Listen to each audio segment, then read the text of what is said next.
तर मिठी नदी गाळ उपसा घोटाळा प्रकरणी ईडीची छापेमारी सुरू आहे। वरळीत केतन कदम यांच्या घरी ईडीने छापेमारी केली आहे। सकाळी 7 वाजल्यापासून ईडीची छापेमारी सुरू आहे।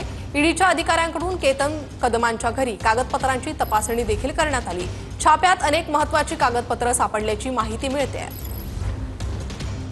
मिठी नदी आर्थिक घोटाळा प्रकरणी ईडीतर्फे मुंबईमध्ये जवळपास 12 ठिकाणी आज धाड टाकण्यात आलेली आहे। सध्या आम्ही वरलीमध्ये आहोत। ही जी इमारत आहे लॉटस कोर्ट, या इमारतीमध्ये या प्रकरणातील आरोपी केतन कदम तिसऱ्या मजल्यावर त्याचं घर आहे आणि ईडीचे जवळपास 8 अधिकारी केतन कदमच्या घरी आज सकाळी 7 वाजता आले होते आणि ते चौकशी सुरू आहे। मिळालेल्या माहितीप्रमाणे अधिकारी जे आहेत ते चौकशी करत आहेत आणि त्यांना अनेक पुरावे कागदपत्रे इतर जे आहेत ते सर्व मिळालेले आहेत आणि हा संपूर्ण जो घोटाळा आहे तो जवळपास 65 कोटींचा आहे आणि केतन कदम हा आरोपी आहे।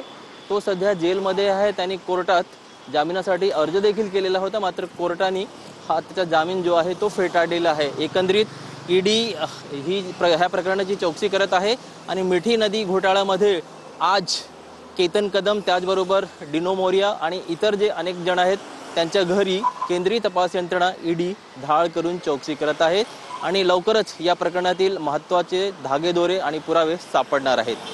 कॅमेरा पर्सन कृष्णासह ब्रिजभान जयस्वार, TV9।